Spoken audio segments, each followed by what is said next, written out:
Welcome to the Word on Woodward, presented by Rehmann. Empower your purpose with Rehmann. I'm your host, Carly Johnston, and you can catch us every Tuesday and Thursday on Detroit Tigers or Red Wings, Facebook, YouTube, or websites. Be sure to like, subscribe, and turn on live notifications so you don't miss a single second of the show. Shortly, we will be joined by Dan Dickerson and have interviews with Wings assistant General Manager Ryan Martin. That'll be fun. Fox Sports Detroit analyst and former Tigers pitcher Dan Petry, Hall of Fame hockey writer Kevin Allen, Hockey Hall of Famer Chris Chelios, and more. But before we get into all of that, let me bring in my co-host and dear friend, Mr. Art Regner. How's it going, Art? Love your Christmas sweater.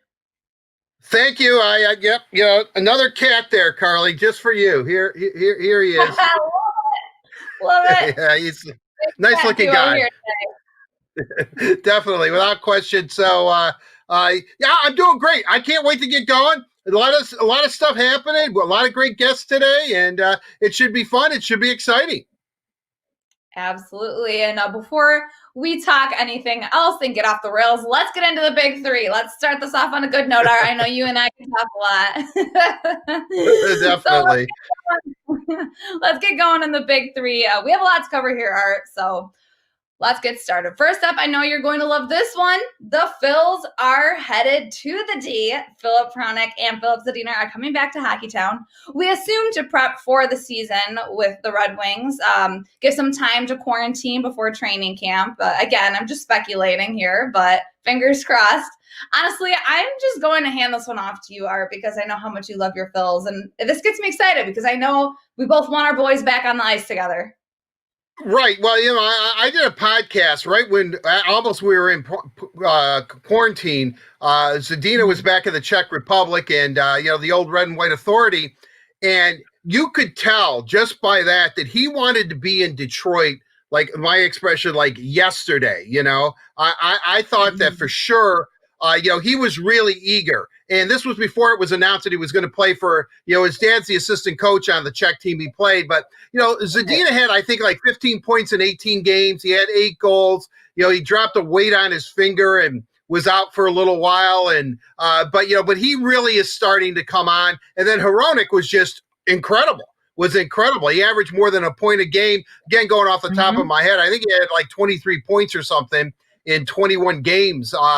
He's really coming into a superstar. So now let's say star in this league, maybe superstar. I don't want to put all that kind of pressure on him, but Hronek, everything that they've given him, he's been able to handle. And I know with the additions of Stahl and Stetcher and Merrill on the blue line, Hronek could be better this year and play less minutes, which he probably needs. And he is just every level that he's played at, he's performed. And, and I think it's great, and with Mantha, Hronek, I mean, look at, he's out with the Red Wings best players. We saw Rasmussen in front of the net there on that first highlight. I mean, I just think that, and he's a guy too. Hronek is a guy that Steve has talked about a lot.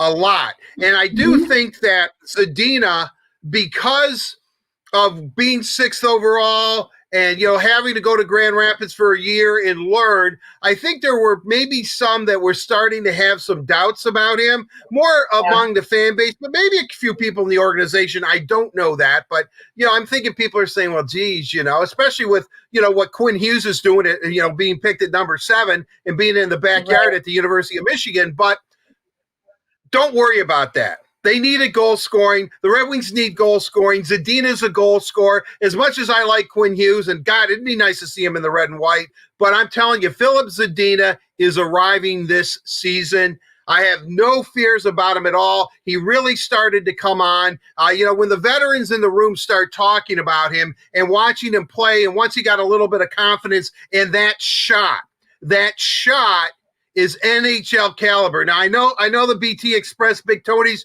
gets upset at me when I say this, but I think that the best shot and hardest shot and most accurate shot on the team, on the Red Wings team, is Filip Zadina. I truly believe that. As great as Mantha has a shot, Dylan has a great shot, Bobby Ryan. I mean, there's some guys that are very, very accomplished. but Zadina is incredible with that shot. He can create his own shot. He doesn't need a lot of room. He gets it off quickly. His stick is always on the ice, and it is accurate, and it is hard. So I'm looking forward to it. As I said, I know, as I call Zadina, the Phil.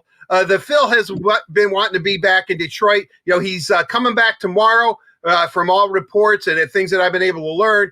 He's flying into Detroit on Friday. I'm sure Hronik's going to be with him. And, that's good. That's good because you know what that means, Carly? That means that perhaps very soon, perhaps we're going to have hockey in the D soon. And that's great. Yeah, I mean, players are starting to come back from Europe. You got to love that. You do. And it's really cool to see Filip Zadina come into his own. I know he, like you said, he didn't have the best year to start.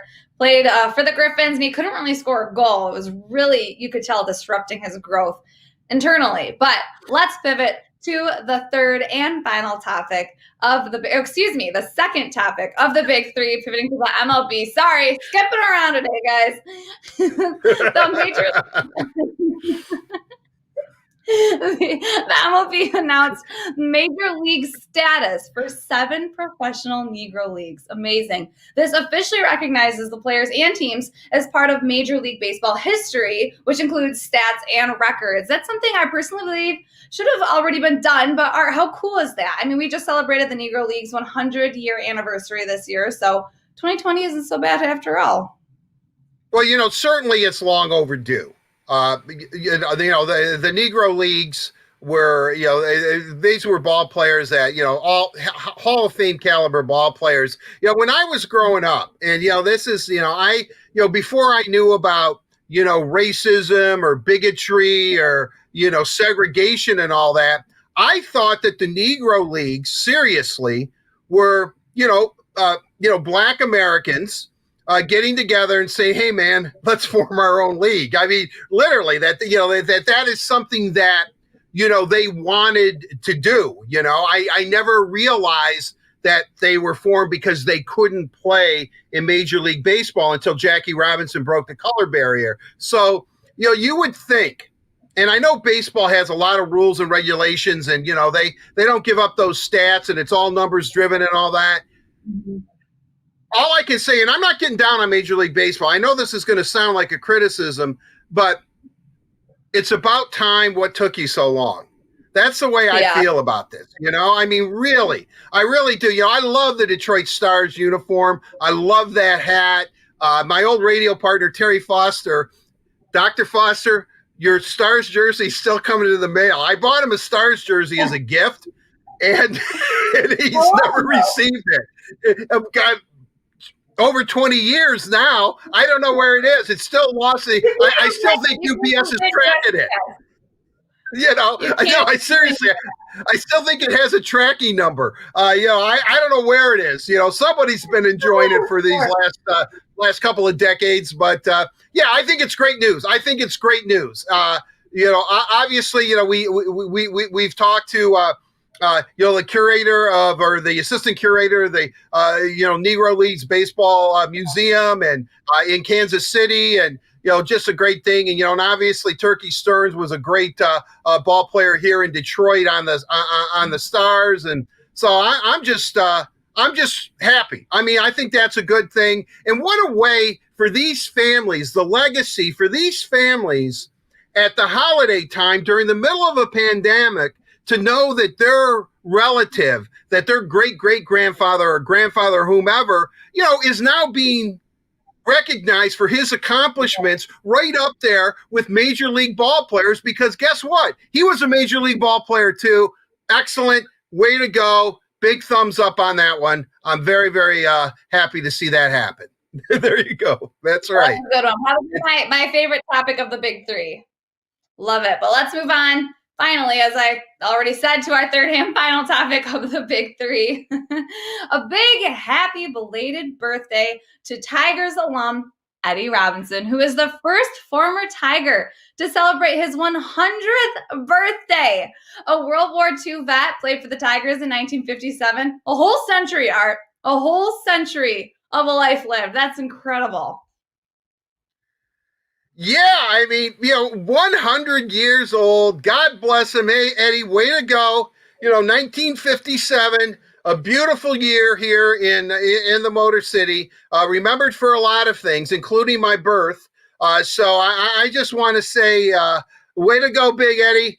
Happy birthday, 100. Many, many happy returns. And, keep it going, my friend. Keep it going. Keep churning those years out. Yes.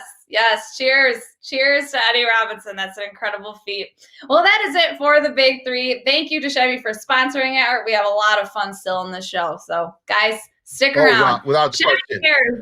cares. That is why Chevy Clean Dealers are committed to using enhanced vehicle cleaning measures with CDC-approved cleansers before delivering your vehicle after purchase or service. So when you're ready, you can find new rows with confidence. As I told Art and as I told you guys, don't go anywhere because we have a lot of fun coming up. But for now, I got up with Wings Assistant General Manager Ryan Martin yesterday. Incredible conversation, so check it out.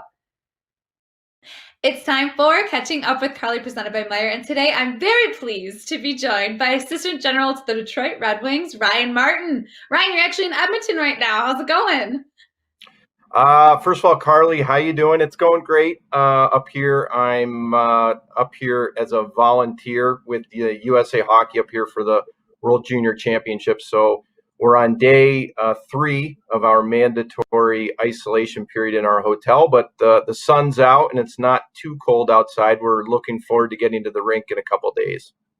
I love it. All right, let's talk about the World Junior Championship. We have a slew of players from the Red Wings organization that are playing in that championship right now. How incredible is that for an organization to have that many guys, 7 guys in this championship? Well, it's a testament to our amateur scouting department and the player development group. Certainly, a lot of guys on Sweden's team. We've got 5 players on Sweden's roster and a couple more that were actually eligible for the team and tried out.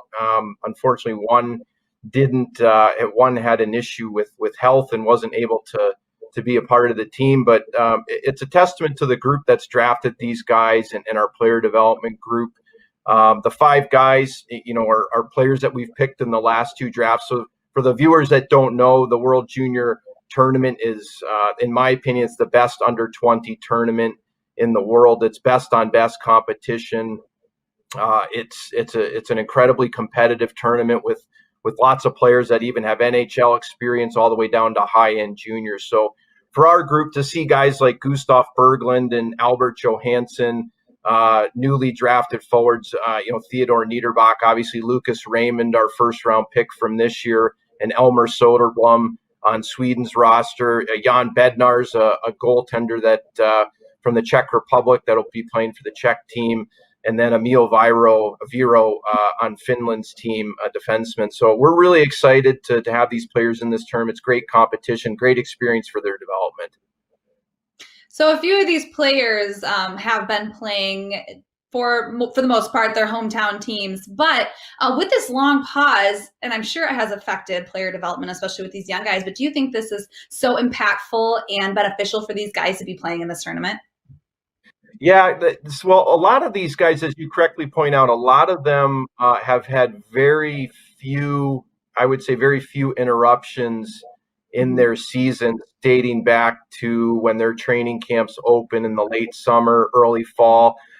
They've had some delays and some stoppages, but for the most part, a lot of the European leagues have been pretty consistent in getting their games back up and running, dedicating time to practice and development. So for the European players, I don't think there's been as much of an impact in terms of development, but the opportunity to play in this tournament, regardless of what the players have been doing for the fall, it's great experience. It's an incredibly competitive tournament.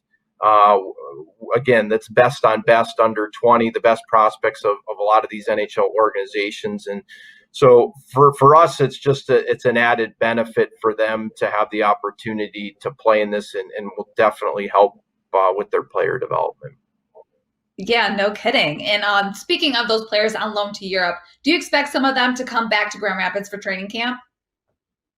So some of the players that we've got over there, certainly, as of today, everything is still in flux in terms of the NHL season start, as well as the American League. The NHL and the Players Association, as I understand it, are still continuing to work through their return to play protocol. We've got a number of players that are on loan to Europe right now, and when there's a definitive date for our training camp and I guess a quarantine policy that's in place in terms of them knowing what timeline they're looking at to comply with that quarantine heading into training camp, I think that'll dictate when these players come back. But certainly, the Filip Zadina and Phil Hronek, players that are going to be regulars on Detroit's roster, I would say they're in the planning stages of getting their affairs in order and preparing to come back to Detroit sooner rather than later, as we're all anticipating, hopefully training camp opening, before the end of December or into early January.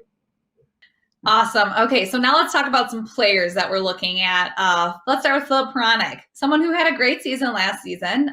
Do you see him building upon what he had the previous season? Like, could he be more effective even now as a Demon with Danny DeKeyser back and some new established players on the blue line with him? Yeah, absolutely. Philip had a great season last year, and he's been one of the players that has taken full advantage of an assignment to Europe. So he went over to Europe late in the summer. He's played a lot of hockey over there, and it's been great for him to continue along that development path. Certainly had a really productive off season. Unfortunately, when we entered the pause last March, I think one of the positives that came out of that was the extended off season for these players, the ability to train more, get into the gym. And Philip's one of the guys that took advantage of that. And again, for him to go over and play in the Czech Elite League this fall, we're looking for him to build off what he did last year. And to your point, the return of Danny DeKeyser, as well as the defense group that we signed this off season with Troy Stetcher, Mark Stahl, that's going to help our blue line and certainly help players like Philip in terms of their development as well. Absolutely. And then now moving to another Filip, Zadina, who was playing really well before his unfortunate ankle injury. He's been playing well in Czech as well. Do you think he's ready to have an effective year in the NHL? Yeah, and as you correctly point out, like Filip Hronek, Filip Zadina also on a similar path, had the extended off season, the extended pause, and was permitted to, allowed to take advantage of additional training time. And then he went over to the Czech Elite League as well and has played some good hockey, very good hockey over there this fall. So, he only played in 28 NHL games last year, but I'm sure the fans saw it, some flashes of that offensive skill that he's going to bring to the mix. And we're definitely looking for Filip Zadina to build off the success that he had last year and continue along his path. So again, it's great. Great that those two players were able to take advantage of opportunities to go back to their native country and play in a really competitive league. And hopefully, they're in a position coming into our training camp to be able to jumpstart that season for their benefit. Yeah, absolutely. And one other guy I want to talk about, someone I personally as a fan want to see wearing a wing wheel sweater, Givani Smith. Love the guy. He's a gritty player. He's that rough and tumble kind of player. How would his abrasive style of play add to the Red Wings lineup?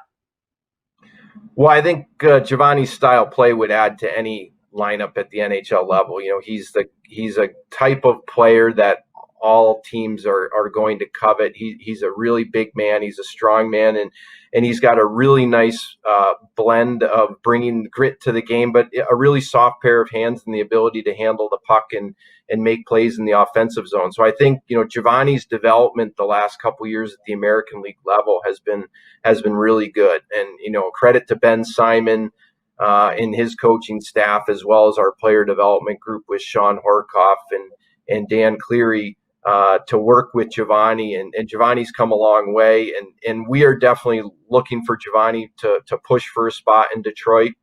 I know that's Giovanni's goal, and be one of those guys that is going to compete for a full-time job in Detroit. And if he's not ready on opening night, certainly we're hoping that it's soon thereafter. And again, to your point, he's a guy that can bring a lot to the table, and he's certainly aware of what his skill set is and those attributes that he brings. And he's going to be a guy I think that Red Wing fans will really enjoy having in a Red Wing uniform, hopefully for a long time to come.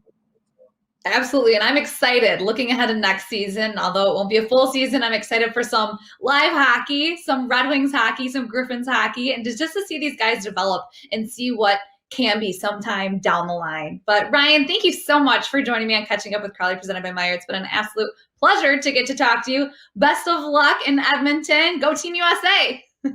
Yeah, thanks, Carly. Thanks for having me. Take care. Thank you. You as well. It was so cool to get to talk to Ryan. He gave me a lot of information, and I feel extra excited for this upcoming season. But now it is time for the mailbag presented by Little Caesars. And this is where we bring in our dear friend, Dan Dickerson, who I hear is outside for one last time. Whoa!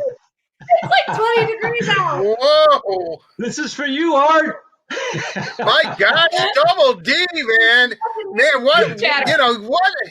Your constitution must be great. You look at that. I mean, you can't even tell he's freezing his butt off.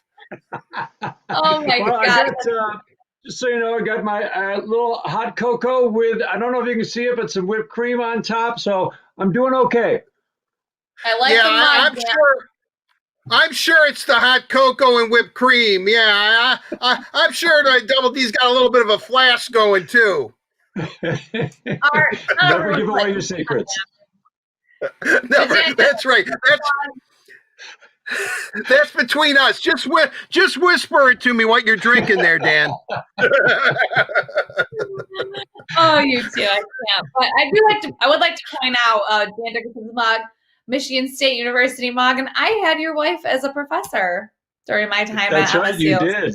You did. There's a pretty good alumni, isn't there, from the journalism department at State? They're pretty impressive.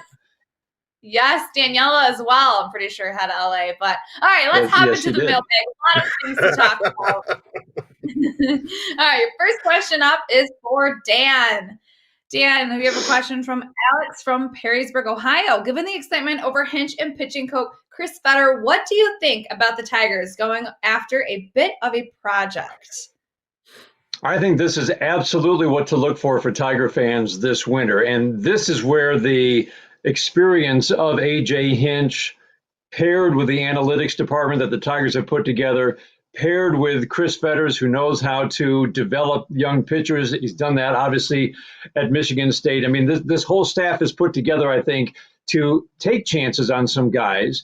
And I think the thing to look for, and somebody mentioned Garrett Richards, and I thought, that's not a guy I want. But you look at it and you think, okay, that actually is a perfect example of how you can judge when to take a chance on a quote-unquote project.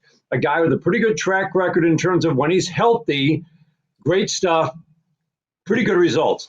He hasn't pitched much since 2015. So let's look at him. What are you looking for? All right, what is the injury history? For Garrett Richards, it's a lot. He hasn't pitched a lot, as I said, since 2015. What were his injuries? Are they recurring injuries? Well, it was an elbow injury that led to Tommy John surgery. All right, has he come back from Tommy John surgery? In the case of him, case of Taijuan Walker, for instance, they both come back from Tommy John surgery and showed over 50, 60 innings that they are healthy. All right, so what's the stuff like? Well, Garrett Richards, always known for a power fastball, still has an average fastball over 95. That's just a little below his peak back in his days with the Angels. All right, so now you've got the stuff. How's the movement on his pitches? Maybe that's the last thing to come back after Tommy John surgery. We don't know that, but obviously the Tigers can get those kind of metrics. So these are the things you look for. Was he effective when he came back? Pretty effective. Can he get out righties and lefties? In his career, yes. Last year there was a big right-left split, but what that suggests is he can probably get back to, with good stuff, getting out righties and lefties equally well. Can you use his stuff differently? And this is where I think, again, this staff is going to be so good. Identifying a guy who still has stuff. He's had the Tommy John surgery and come back showing he's healthy. Maybe can we use his stuff differently so that he can become an effective pitcher? Garrett Richards is basically a two-pitch pitcher, fastball, slider, two types of fastballs. But, okay, let's say we develop his third pitch, which right now is a curveball. Maybe he develops a changeup. Now he's a three-pitch pitcher, which, again, is going to only help him as his career goes on, assuming good health. And I think after Tommy John, he's shown he's healthy. This is kind of the perfect guy to take a chance on. And those are the things for the Tiger pitchers or fans to look for as they look, because I think they will take a chance on a couple of prospects. But you really have to evaluate, what are you taking a chance on? Corey Kluber has a little bit different injury history. It's not Tommy John. It's been a forearm. It's been a shoulder, I think it was. So a little bit different, and you might worry a little bit about whether he is at the point in his career where he might not be able to stay healthy. Guy coming back from Tommy John, Taijuan Walker, Garrett Richards, I think you feel a little bit better about because they've come back and shown they can stay healthy. So a lot of different things go into it, but I think this staff, and A.J. Hinch showed it in Houston, has the ability to take a guy, if he still has that stuff, use it in a different way, use the analytics to make him a more effective pitcher, and I wouldn't be surprised at all to see them take a chance on a couple of different guys in that kind of range. But you also have to think they need innings. So they probably want more of a sure thing in terms of a guy with a health history that shows he can log some innings in 2021. Very cool. I love the breakdown of that. Excited to see what's going to happen under Hinch. But question number 2 to Art. Andrew from Royal Oak asks, in a shortened season, is 25 goals from each Mantha or Zadina realistic? Well, before I answer that question, I just want to say to Double D, I think almost a prerequisite to pitch in the majors now is to have Tommy John surgery, right? Who hasn't had it? I mean, it's incredible. Yeah, I just hope we don't reach a point where 14-year-olds are having Tommy John surgery because they think eventually I'm going to get it anyway. Why don't I just get it out of the way? I mean, that is just so odd that virtually, I mean, I can remember when it was, brand new. It just seems to be such a common occurrence. I don't know. Yeah. It always said, wow. I hear Tommy John surgery, and I think it's just like a normal everyday procedure at this point. It really is. And that's why I say I actually feel better about a guy who's shown he can come back from Tommy John and be healthy like Walker and Richards did this past year than a guy who's got maybe, recurring elbow, back, shoulder, whatever it might be, that you're just not sure if it's ever is he starting to break down, in other words. And you're right. It's an amazing number of pitchers who've had Tommy John surgery. I think people always have to remember not everybody comes back from it and is the pitcher they were before. And that's why you look at the stuff and you look at Richards' fastball was 95-2 this year, shows that he's still got the stuff. Right. Well, we'll see. I mean, I guess my point being, when I hear Tommy John surgery, I think, well, okay, but he has a chance to make a comeback. I mean, it obviously has, for the most part, been a very effective way to revive guys' career. I don't even think that's a word, but anyway, I know Dan's wife, a journalism professor, would probably tell me, guys is not a word. Do not use it. It is not. yeah, it's not. Speaking of guys, though, let's Zadina and Mantha. Mantha's definitely a 25 goal scorer. I think you can, depending on how many games he end up playing, I expect the BT Express to get at least 35, if not 40 goals. He's going to be put in every situation. He's on the top line. He's going to be on first power play unit. He's gifted in so many ways. He's going to get a lot of assists. I mean, Anthony Mantha, without question, is a premier goal scorer in the National Hockey League. A couple of years ago in the World Championships, he really had a coming out party where he led Team Canada in goals, and he was one of the top scorers in that tournament. He is solid. He's poised. No problem. BT Express 25 is the low end for Anthony Mantha. Big Tony is going to get it. If he gets 25 goals, he's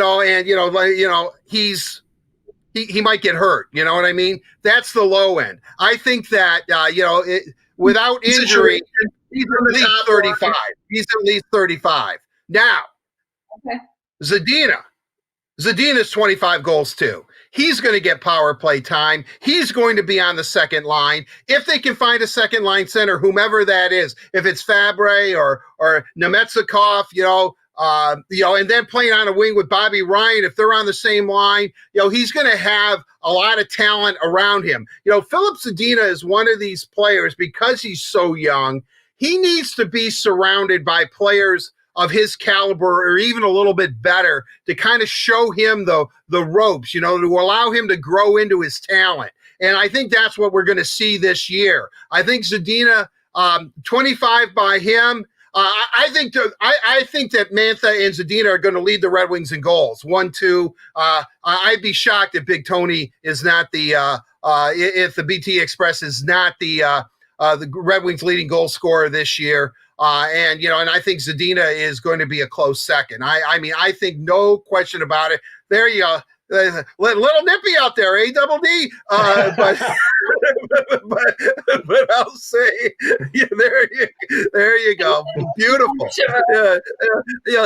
It's with the wind chill, it's like minus 70 out there. No. There we go. Looks good. It's centered properly now. You look great. Thank you. But with that said, I think that they can both reach 25 goals. I mean, number of games is going to be a factor, right? That's going to be a factor. But you got to remember, Zadina's been playing in the Czech League. He should hit the, he should hit the ice skating, so to speak. I think he'll be set. And Big Tony's been back. He's been working out, and he's chomping at the bit. So, I think low end 25 for the BT Express, and Zadina at least 25.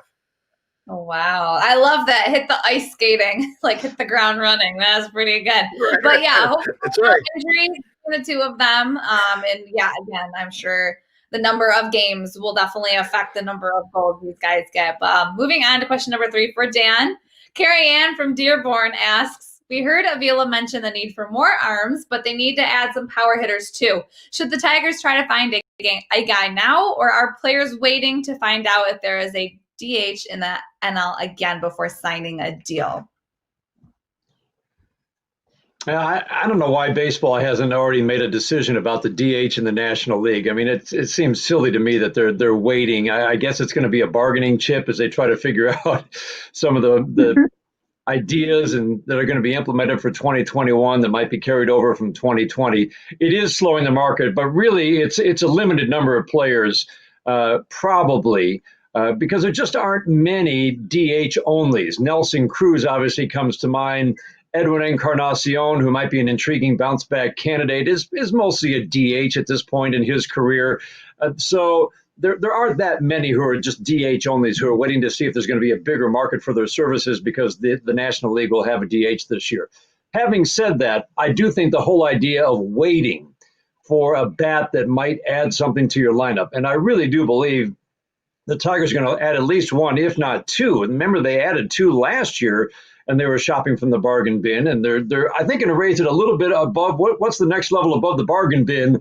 Maybe the $3 bin to find a guy who can add some power this year. I do think they're going to add at least a couple of guys. Now, who they might be, we've talked about Eddie Rosario, but the guys that Jock Peterson from the Dodgers might be a little bit out of their price range. But he is a guy who doesn't hit lefties very well, so I don't know if that limits his value. But anyway, the guys that they might be targeting, it's probably best to wait. There's so much uncertainty still. I mean, we're approaching the new year, and there's still uncertainty over what finances are going to look like, whether it's going to be a 162-game season. I do think it was a good sign that the Mets spent $40 million on James McCann. I was hoping that might loosen the market a little bit and get to some signings. But I think probably a lot of teams clearly are going to take the wait-and-see approach, see if they can get a bargain in January, even early February, which has certainly happened in the past with the Tigers, to pick up a bat and get a good value. But I do think the Tigers are going to add a couple of guys this winter who are going to provide some pop in the middle of that order. And it wouldn't be a surprise to see Jonathan Scope come back, or C.J. Cron, depending on how his knee rehab is going.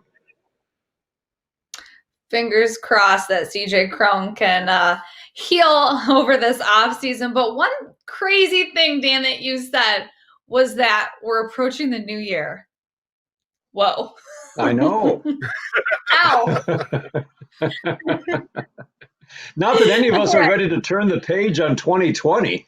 Oh, God, no. Are you kidding me? Oh, man. 2021, here we come. Can't wait. But question number 4, both of you. We'll start with Art and then go to Dan. Mike from Walled Lake asks, exactly a year ago, the Tigers announced they were going to retire Lou Whitaker's number 1. He'll get his day in Detroit soon, but who do you think the next Tiger after Lou will be to get his number retired? So, Art, you first, and then go to Dan. Well, who I think will get it retired and who I want to get retired are two different things. And I think Double Deal hopefully appreciate my my take on this. I think the next guy that should get his number retired is William Gates Brown, the premier pinch hitter in the American League. Now, pinch hitting is kind of a forgotten art in the American League because of the designated hitter. There's more pinch hitters used, I would imagine, in the National League because the pitcher still bats. But at one time, Gates Brown. Now, I want to bring this up because he has the American League record for most at bats as a pinch hitter, 414. He has the most home runs American League record as a pinch hitter at 16. And he also has the most hits as a pinch hitter. I think it's 116, something around there. I just think that every time Gates Brown was up, especially in 68 or not, where I think he almost batted 400 as a pinch hitter. And remember, pinch hitters were used a lot more in the American League back then until 1971, I believe, is when the DH rule came into effect in the American League. I think that Gates Brown, and also he was Tigers hitting coach in '84. I mean, the last 2 world championships that the Tigers have won in '68 and '84. Gates Brown was part of both of those as a player and as a coach. I just think it would be great to see the Gators number 26, up on that wall. And I look at it this way. And I know it's not quite the same. And I know if you take the cumulative average of every guy who's ever pitched hit in the major leagues, it's probably not high. It's because, that's a tough job.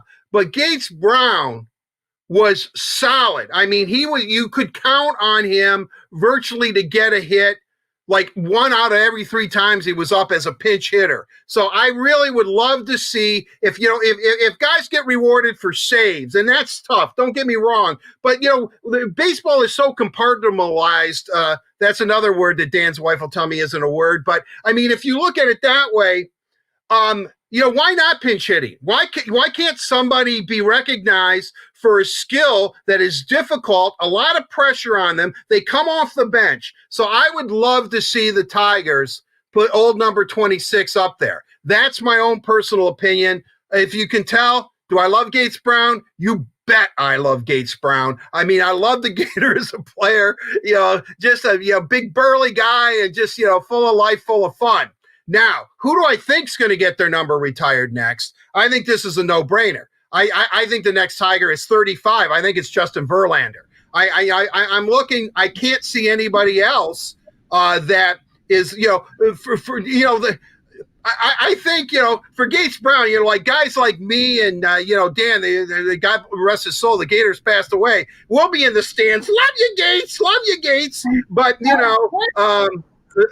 but if you want to get a contemporary, something that the fans can really identify with, and the greatest Tiger really in the last 20 or so years, it's Justin Verlander. And so I would think, and I know if Justin hears this and goes, I'm only 38 years old or whatever. I'm going to be pitching till I'm 70. Well, eventually, Justin, Father Time's going to catch up with you. I think that he will be the next guy.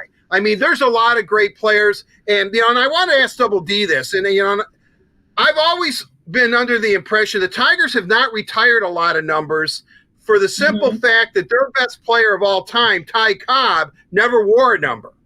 That's why when you look at that Wall of Fame, it just says, Ty Cobb. there's no number there. And I guess baseball until like the 20s or something, or when after Ty Cobb retired, then they started to wear numbers. So, and that's what I like about the Detroit franchises, unless you're the Pistons, where, if you had a cup of coffee with them, the criteria is you can get your number retired. But I love the Pistons. I tease them.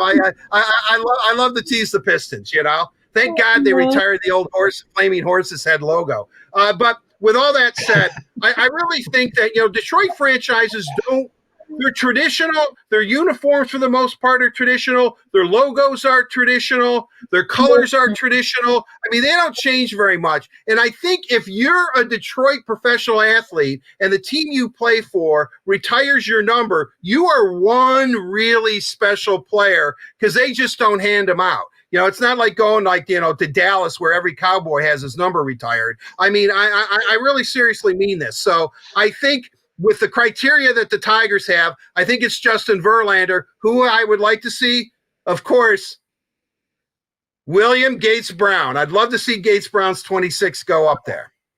That was quite the answer for those 2 points. You also never actually came to a question for Dan. You said you had a question for him, and then you just kept talking. Oh, well, I've always heard why the Tigers don't retire a lot of numbers is because Ty Cobb didn't wear one. I've heard that since I was a little boy, but I was gullible as a child, believe it or not. So I don't know, if that was just, my dad to get me to shut up told me that. You know what I mean? I don't really know.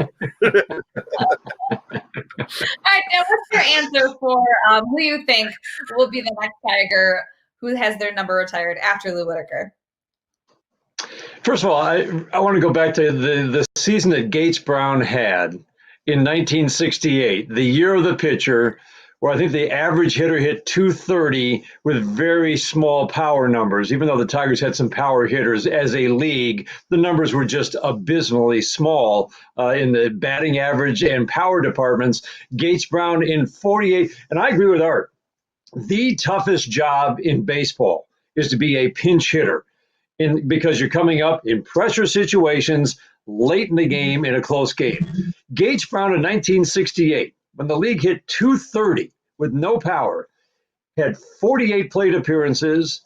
He hit 450. He had an OPS, on base plus slugging, of 1.392. And yes, I just looked this up because Art mentioned it. And I love looking at that season. It's worth reviewing because it's one of the greatest seasons ever by a pinch hitter. And oh, by the way, he walked 8 times and struck out once in those 48 plate appearances. So when my partner, Jim Price, tells me that managers worked there, tried to make sure that they were getting outs to make sure that they could keep Gates Brown on the bench in the late innings, he means it. And those numbers absolutely reflect it. But it's always fun to review that season because it's one of the greatest seasons ever by a pinch hitter. Half of his hits were for extra bases, but 8 walks, 1 strikeout in the toughest job in baseball in 48 plate appearances. I love it, and I'm so glad you brought him up. Would you retire his number? I'll tell you what, though, Double D. Let's put it this way: if the Gator were still walking this earth, you bet that me, Art Regner, would send him a hot dog maker. No question. we know that the Gator loved his hot dogs, and I would definitely make sure that he had one on his kitchen counter. I have no doubt about that. No doubt about that. All right, so for retired numbers, I always think of the single-digit numbers because the Yankees have all their single-digit numbers are gone now, and some are retired twice. In other words, for 2 different players. So the Tigers' single-digit numbers that are left, and I'm assuming one is going to be retired soon, like you said with Lou Whitaker, 4, 7, 8, 9 are still available for retirement. But you know what? There are really no names that jump out at you. There are some favorites from our history, like number 7, Cesar Gutierrez, who had a 7-hit game one time. Tommy Verizor held down that shortstop position in the lean 1970s. George Kell, also number 7, just for a couple of years, though.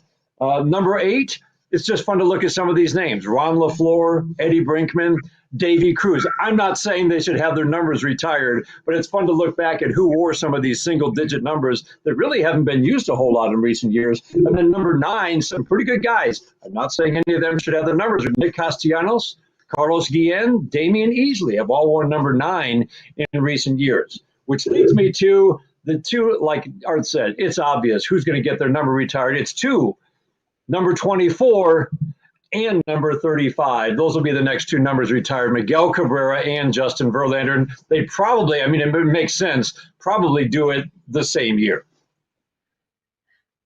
I can see that. So that's really interesting. I love that you guys both came up with multiple players, which is super interesting. That really tells you how amazing this organization is, that we have so many players who deserve to have their jerseys retired. Yeah, I mean, again, those guys that I mentioned, it's just fun to look back because I'm not really good at who wore what number. It's fun to look back at who wore these numbers. And believe me, in the clubhouse, Jim Schmenkel, who's been the clubhouse guy for a lot of years, it's a very special thing. When he gives a new player a number, Jim always has a thought behind it, which is fascinating because he understands the history.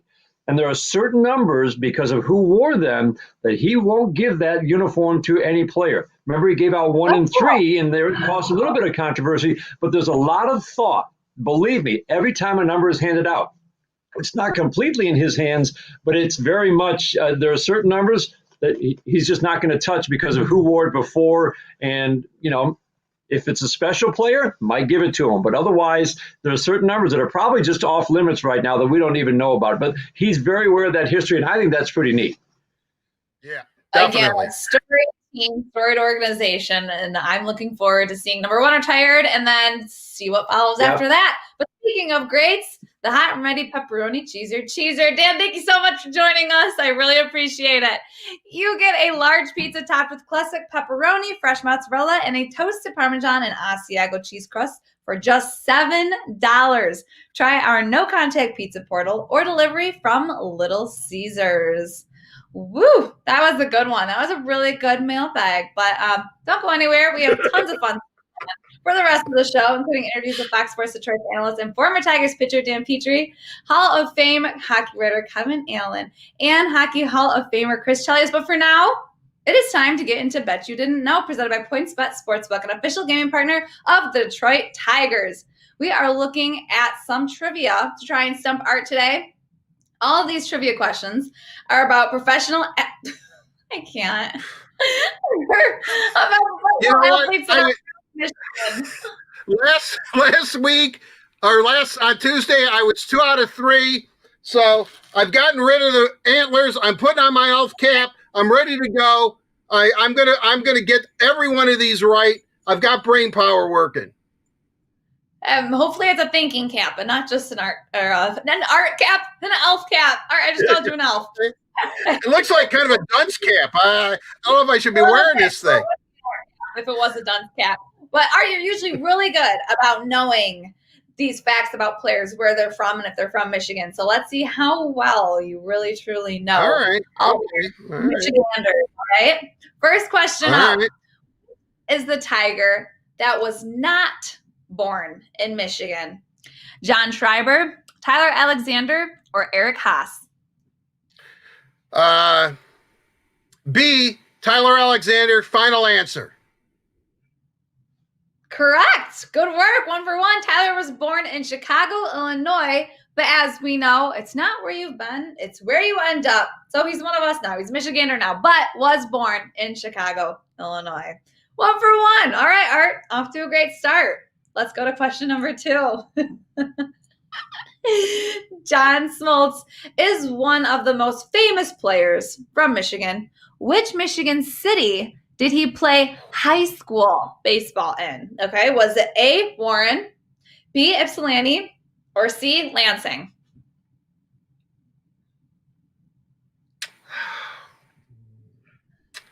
All wonderful cities. Very beautiful cities, but again, I have to go with C, Lansing, final answer. I'll have to tell you, Art, you're 2 for 2. That is correct. Before Smoltz's Hall of Fame career, he played at Waverly High School in Lansing. Very cool. One of his classmates was former NHL player and Michigan State hockey coach Dayton Cole. Really cool. Lansing. Spent some time there. And question number 3. So you're 2 for 2. Come on. You can get 100%. Let's see if it's going to happen. Okay, I'm ready. I love this hat. I do. Can you hear the bells if I shake it? All right, in the 2020 season, how many MLBers were born in Southfield? Was it A0, B3, or C1? Okay. Maybe I'm looking at this question wrong. Are you asking me in 2020 how many baseball players were born in Southfield, meaning that they're infants? Okay, no, that's why grammar comes into effect, because in the 2020 seasons, okay, I see what you're saying. But you know what, Art, you know that is not what I'm asking you. In the 2020 season, I don't know. I hope a lot. Arthur. And I hope they all grow up and play for the Tigers. In the 2020 season, how many MLB players were there that had been born in Southfield in previous years? Oh. Okay, now I understand. All right. I'm thinking, wow, there's a couple of infants out there in the major leagues. Whoa, I'd love to see him hit that fastball. Okay, geez, that's a tough one. That's a real tough one. I don't think it's 0. I really don't think it's 0. And 3 seems kind of high, although some really great ball players have been born in Southfield that have, like Ted Simmons, the great catcher for the, I believe for the Cardinals. I think Southfield High School's baseball field's named after him. So there have been players that obviously, and I'm going to play it safe. Oh man, I really want to say 3, but I'm going to say, what was it, 1? You know what? Screw it. I'm going to say B. I'm going to say B3. You were so close to getting 100% in this trivia. It is 1. So close. 1.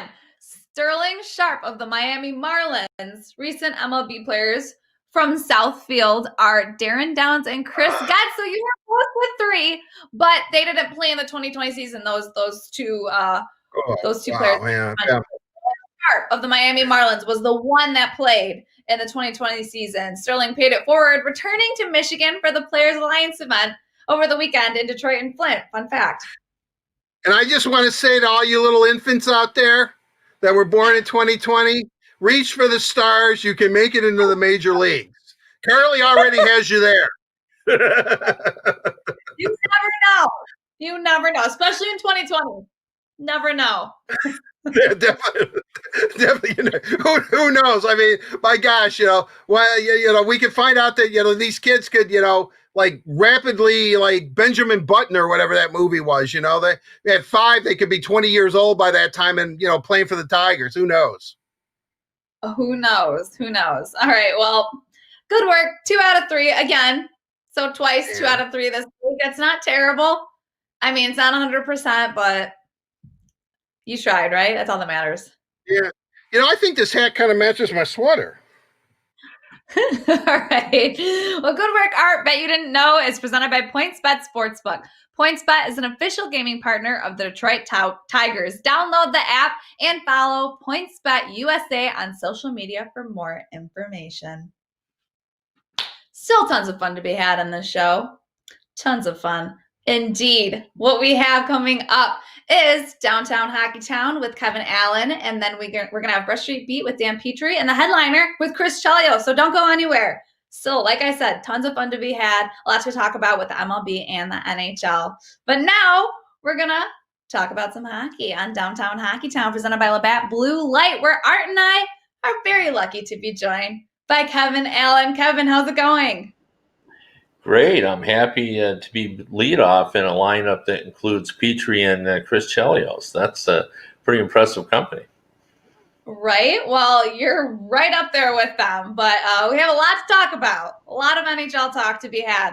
So as we know, this is still speculation. A lot of it is surrounding the upcoming season, but the league is reported to start January 13th. Is this date looking less and less obtainable with how long it's taking for everyone to come to agreements on protocols? Well, Commissioner Gary Bettman said he's still thinking they're going to play on January 13th, but it has taken longer to do the finishing touches on this agreement with players than they originally anticipated. And it's the small things. It's like figuring out how big the taxi squad is going to be and what the rules are for bringing players up and down from the taxi squad. And then the other issue here is as many people have said, it's the virus that will dictate what happens in the season. And, obviously the surges continue. We're just coming off a day in which we had the highest number of deaths from the virus. And I think all that is weighing it heavily on trying to decide what to do. The players and teams really don't want to go into a hub or a bubble situation, even though that's what Anthony Fauci, the leading expert, has suggested to Commissioner Gary Bettman on how it should work. So I think it hasn't quite been finalized yet what they're going to do. I think they want to have it similar to what we've seen in baseball, right down to the fact that instead of having a team come into a city to play one game like we would normally do, that they would play multiple games like in baseball. But I think all that is still up in the air. I think they're still trying to finalize that. So I wouldn't be shocked if we have to move that starting date back a few days. Kevin, you and I have both been around long enough to cover virtually every labor impasse the league has seemed to have or negotiations. I know that this is a little bit different because, as you said, COVID-19 is going to dictate maybe what we can and cannot do. But could you take us behind the scenes right now? What do you think is going on? Why is this taking so long? Because they keep saying, okay, they gave us a date, but, what is it? Today's the 17th of December. We're talking less than a month that they're going to actually be playing hockey. Yeah, well, I think it really is the complication of it all. And I assumed that Gary Bettman just assumed that players were going to say, okay, a 30-person roster, including 6 people on the taxi squad. But what's happened is the Players Association said, well, wait a minute here. You're not going to be able to bring these players back and forth and not having count on their waivers, because young players count on the waiver rules in order to give them a chance, perhaps to if they're sort of trapped in an organization where they can't get any playing time, to go elsewhere. So I think they're trying to work out all those issues. I think there's been a lot of talk about making sure that they set up the league in terms of that perhaps there could be some fans at some point, probably not right away. But I've seen and heard suggestions that at some point they'd like to see as much as 30% of the normal fan base allowed back in. And my thinking is, and this is purely my opinion, I think it'll be probably the playoffs before we really have a lot of fans in the building.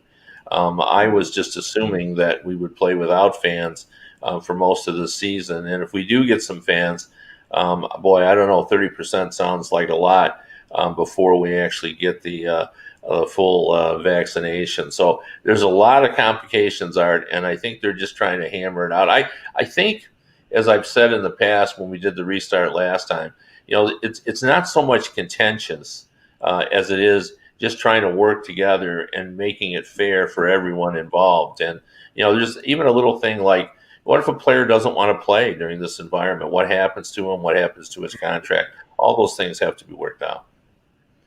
Absolutely. This is definitely a fluid situation in all aspects of the word. But something else that stands out to me about things that are being talked about right now is the division realignments, with the Red Wings slated to play Chicago, Carolina, Columbus, Florida, Minnesota, and Tampa Bay. I believe I covered them all. Could this hurt the Wings, benefit the Wings, or really make no difference? Well, I think it would help them. You've got Boston and Toronto removed. The happiest team in the NHL is the Tampa Bay Lightning. They get rid of the Toronto Maple Leafs and get rid of the Boston Bruins, and now they have teams who are still either rebuilding or trying to find their way.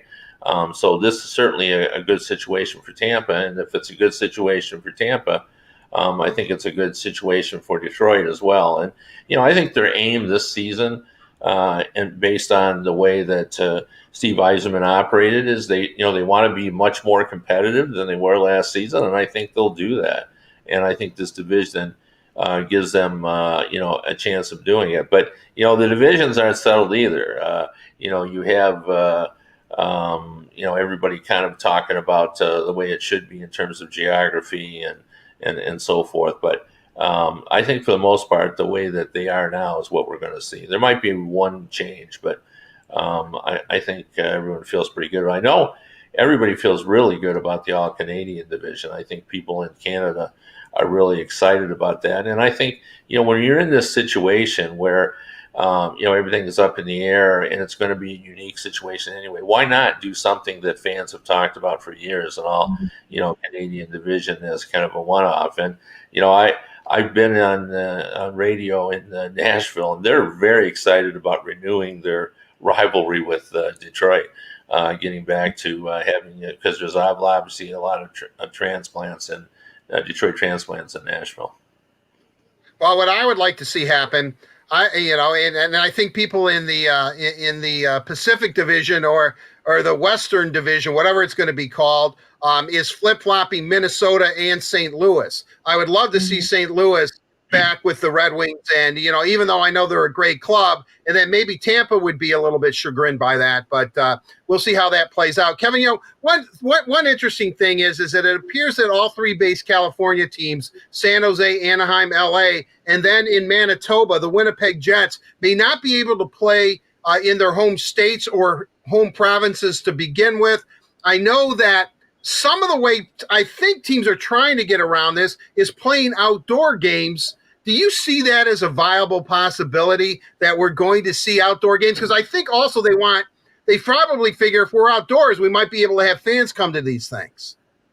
Well, I'm sure that's what they're thinking. I'm skeptical about that. I can't believe the league would like to see that. It's one thing to put on a big event in a city. We've certainly seen them here in Michigan, Winter Classics. They're very exciting. But it takes a lot of monitoring of the ice, and you've got to babysit it, and the cost of equipment and moving that equipment from place to place, is very high. You have to rent the place that you're going to play in, which adds to the cost as well. So I'm not sure it's as practical as the teams think it is. And plus, I think they don't want the idea of outdoor games to become routine. That's for that reason. I can't believe that the league would be too excited about this prospect. But like every other option, I think it's on the table. I think they will look at it and see if that works best. But to me, we've already seen in basketball a team move south of the border to play elsewhere. I don't think it's that. I don't think fans would even care all that much if there's not going to be any fans in the games anyway. If their team is playing, somewhere else, the California teams can go to Arizona and play, or some other locale and just set up shop there. Absolutely. Another thing that's been talked about as being an option are the extended rosters and the taxi squads.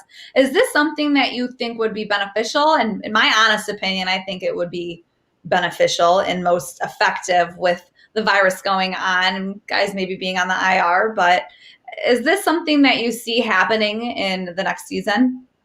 Oh, absolutely, Carly. And I think if you followed the NFL, and I think most of us have, you can see how it will work in the NHL.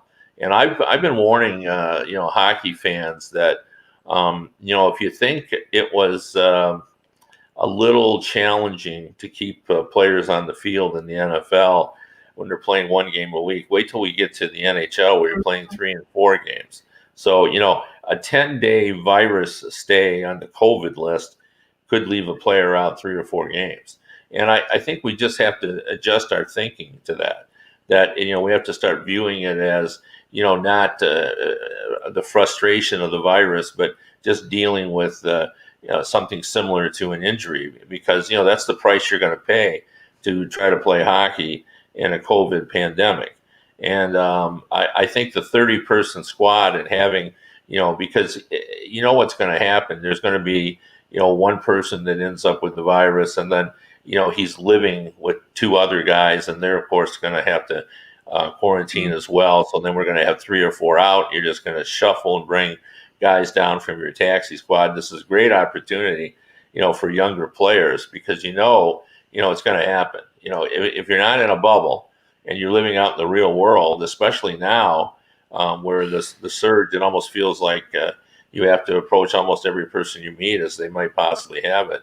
We're gonna have COVID cases, so the taxi squad is essential. It's just how it's going to work in terms of waivers and such that's a complication. But I don't have any doubt that we're going to have up to 30 players that will be available for teams that will stay within the city and move back and forth. Kevin, I want to get to something Red Wing related. If I've been asked it once, I've been asked it 1,000 times within the last few weeks, is what is Steve Yzerman going to do next? And I'm under the impression that maybe he just wants to get the Red Wings on the ice and have more of a clearer picture of how this is at least going to start. I don't know if we all know how it's eventually going to play itself out, but I think Steve at this point, and I don't know this for a fact, is let's just get the old red and white on the ice and see what happens.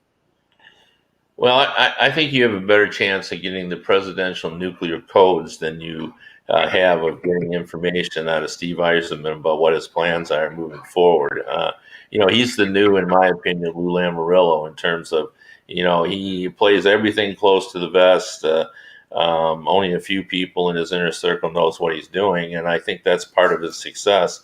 Nothing kind of leaks out. But I do think he has a plan. I think we saw it start to unfold in the off season when I think he was perfectly content to allow the team to bottom out last season to get a nice early draft pick. Now I think he sees the benefit of trying to make sure that team is more competitive. He has over $9 million in cap space left. He's not going to use that just to use it, but I think if there's an opportunity out there to get a young player back for taking someone's contract, I think he'll do that. There's still a lot of speculation about Detroit being in the mix to help Tampa solve their cap problem by taking either Alex Killorn or Tyler Johnson. I'm a little skeptical on that because Steve worked so hard to get out of the contracts he had. I don't think he wants to take a 3-year deal for Alex Killorn or a 4-year deal for Tyler Johnson. The only way I see him doing that, and now there's been discussion about, perhaps Tampa wants Zetterberg's contract because that will give them some cap relief because Zetterberg can go on the long-term injury list. For Steve to do that, it would have to be a huge return. He's going to want multiple draft picks. And he's going to want to maybe Cal Foote, their prize prospect. So I don't know. There's been a lot of discussion about it, but I don't see that as the way that Steve is going to go. I think he wants that cap space, and knowing that moving forward, when he's ready, he'll go out and try to secure a prominent free agent. Something I want to ask about also on the Wings, looking at the World Juniors Championship, where the Wings have 7 players in their organization, prospects, and how they've loaned a ton of guys over to their hometowns for the most part in Europe. How beneficial do you think this is that these guys have been skating and playing in games? Oh, I think, the Red Wings were among the smartest teams to have their guys over. And, they're playing in adult pro leagues. They're playing against experienced players. And this is all just great. And, from what we've seen, a lot of their players are performing at very high levels over there too. And, they know when they get these players back, they haven't lost anything in their development because they've been able to play, starting even earlier than the NHL would have started in most cases. But, someone like Hronek is still, learning how to be a dominant offensive defenseman. And so it's been really valuable for him. We've had some players performing at a high level over in Sweden as well that I think the Red Wings have to be pleased about. So it was a smart move to send those players over there and commit to having them, playing there full time, and good for the players themselves for the willingness to do that and to play in a different country, because the Red Wings will, benefit by that, no doubt. And then the World Juniors, of course, has always been a showcase of future NHL talent, and sometimes you can sort of look at what the future of an organization is going to be by the number of players they have in the World Junior Championship, because in theory that's the best 17, 18, 19-year-olds in the world.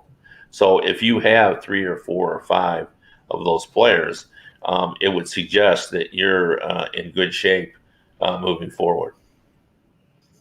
Absolutely. It's very exciting that we have the second most in the whole NHL of prospects that are playing in the World Junior Championships. Well, Kevin, thank you so much for taking the time to talk with us. Hopefully we'll be seeing some NHL hockey very soon. I look forward to seeing you as well, and I look forward to seeing that hat again on Art Regner. That is a terrific hat. Thank you, Kevin. Thank you. It makes sense, too. It has little bells on it. That's outstanding. That's an outstanding hat. Thank you very much, Kevin. Happy holidays. Merry Christmas to you and your family, buddy. Yeah, same to all of you. Bye now. Happy holidays, Kevin. Thank you once again. And a big thank you to Labatt Blue Light, refreshingly Canadian Pilsner. Visit your local retailer once safe to pick up some Labatt Blue Light. Still more to look forward to on this stream, of course. We'll be joined by Hockey Hall of Famer Chris Chelios. But for now, let's catch up with former Tigers pitcher and FSD analyst Dan Petry. It's time for Brush Street Beat, presented by McLaren Health System. Today, Art and I are very pleased to be joined by Fox Sports Detroit's and Tigers alum, Dan Petry. How's it going, Dan?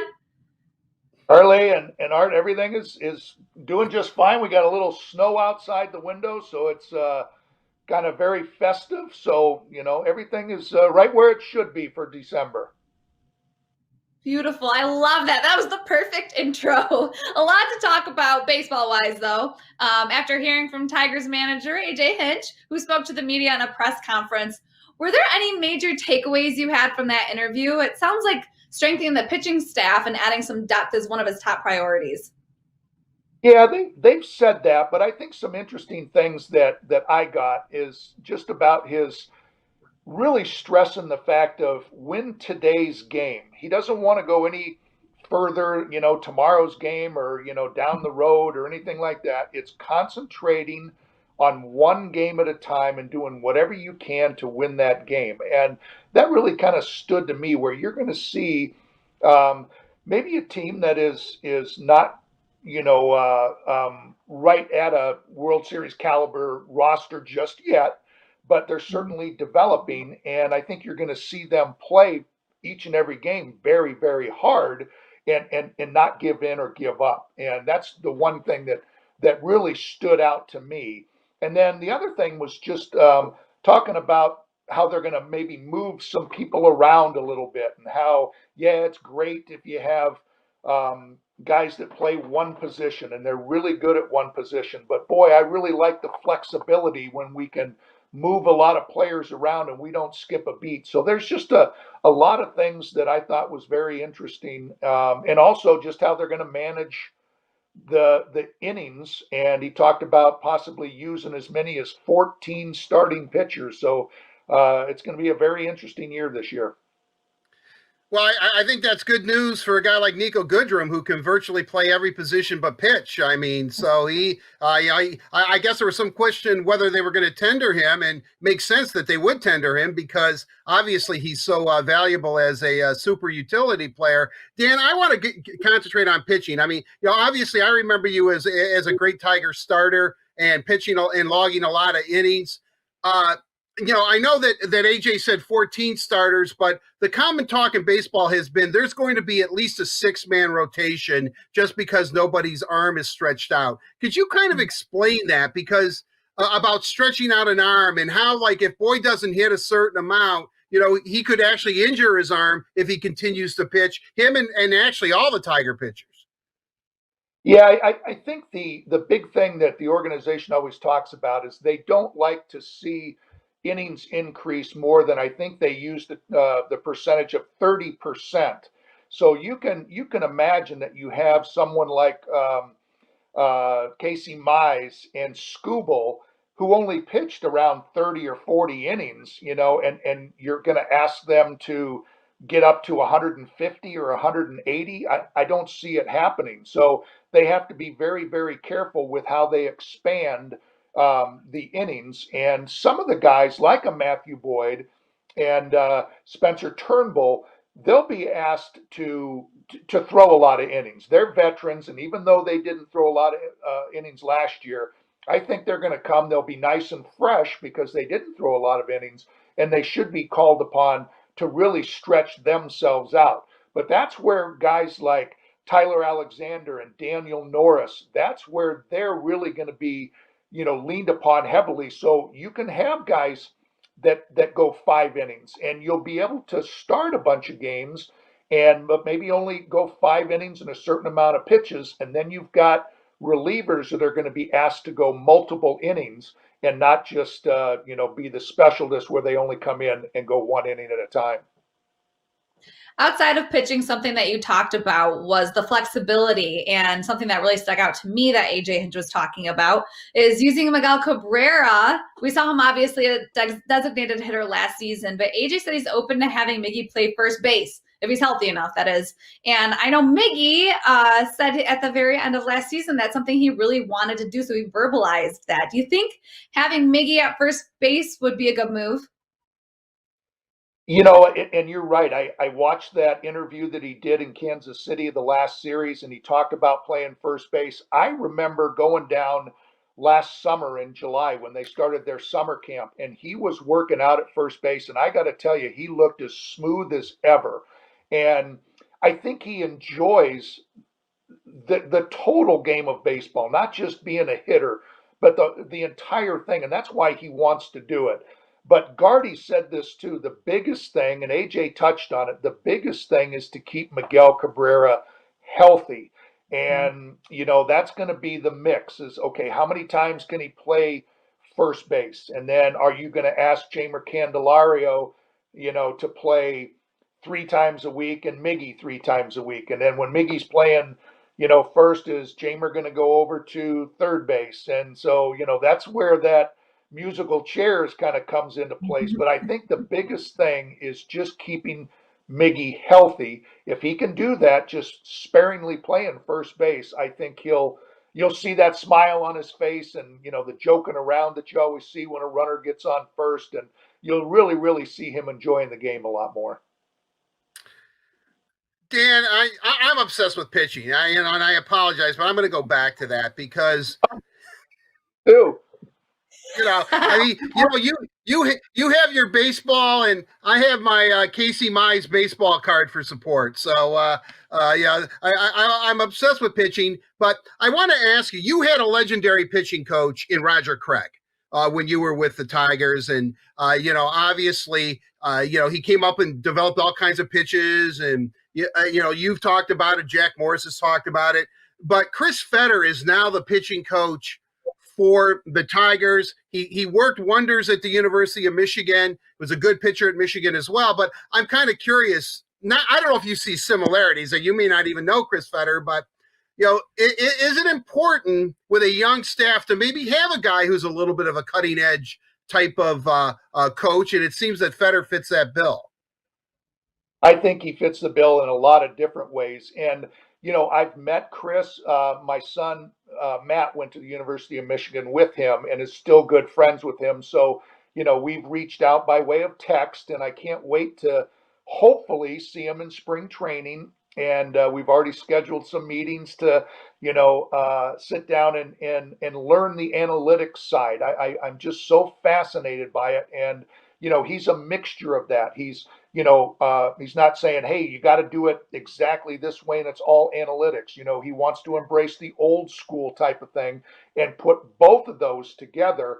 And that's what's going to help each and every pitcher the most is using everything that is at your disposal to make him better. I think the other thing is just his age. I think he's 33 years old. He's going to relate, great with these guys. It's almost like he's going to be their teammate, and I think that goes a long way. You mentioned Roger Craig. He was a guy that really built you up, and he was a believer in supreme confidence. I mean, if you're in the big leagues, you've got really, really good stuff. I mean, you're not going to get up there with just average stuff. You got to have really good stuff. Now it's just a matter of being confident with it and, trusting your head, your heart, your gut. And I think that's what he'll be able to do. He'll be able to get real close with these guys just because of their similarities in ages and get them feeling really, really good and really confident.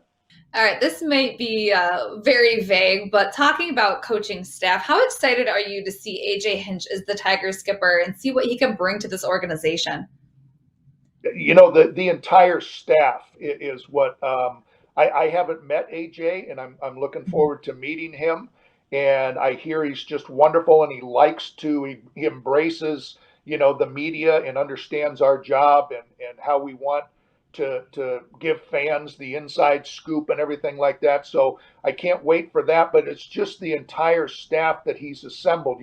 You talked about Chris Fetter as the pitching coach, but Juan Nieves, who's going to be out in as the bullpen coach, but he's like an assistant pitching coach, and he's been around. He's been on world championship teams in Boston, and that's a nice mixture. And I can't wait to talk to Juan as well as Chris. And then Jose Cruz Jr., who they just hired, AJ Hinch talked about him just being a guy that he's been after for a number of years. So Scott Coolbaugh, I pitched against him at the end of my career when he was coming up. So look forward to yucking it up with him a little bit. So it's going to be very, very exciting. Hopefully, again, that we're going to be allowed to get close to or semi-close to the players in spring training as well as the coaches. Right. Dan, when you look at it, I know the Tigers have said that they're going to add a couple of arms, and if you could have up to 14 starting pitchers, that makes sense in free agency. What other position do you think they need to address? Again, because I'm obsessed with pitching, I'm looking at that catcher position, but where do you think they're headed? No, I was just, as soon as you were asking that question, I think the catching position is going to be very important, and AJ touched on that today. Mentioned Grayson Greiner as well as Eric Haas, and just still a little bit perplexed and not sure where Jake Rogers fits in there. Is he going to be able to crack the lineup? And he talked about they can handle that staff, but that it's very, very important that catching position where you've got to trust that catcher. You're out there and there's so many things that are going through your mind, and you're not always exactly 100% sure what to throw in a certain situation, and you rely on that catcher, and you have to have confidence in him. So I think that's a big one. You talk about second base, you can move some people around. Nico Goodrum's a tremendous athlete that can play multiple positions, but he wants to play shortstop. AJ Hinch also talked about possibly moving Willie Castro over to second base. I'm just wondering if Isaac Paredes is mobile enough, and maybe he might slide over to second. I don't know if he is.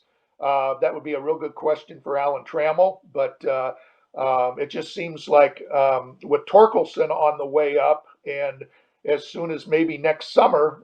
I've heard he's going to be slotted in at third base. So a guy like Paredes, who's tearing up the Mexican Winter League, that might be a spot to slide him over. We'll see. But those are the ones that jump out at me. Plus a good veteran or two starting pitchers that'll give that starting rotation some good innings. Well, that makes me excited about the future of this team. Hopefully they can build off the momentum that they had in the last season, the condensed season. I know you just made Art really excited by talking about Spencer Torkelson. But Dan, thank you so much for joining us. It was so much fun getting to pick your brain and talk some baseball. Oh, I love talking it. I was really happy that I was on that call with AJ Hinch today, and I just have my fingers crossed that I can get to spring training, and also we can get fans back in the stands, hopefully as early as April. Just reduced crowds, because fans make all the difference in the world, and hopefully we can figure out a way to safely get everybody back into the ballpark. Absolutely. I'm sitting there too. And a big thank you to McLaren Health System for sponsoring the Brush Street Beat this week and every week here on the Word on Woodward.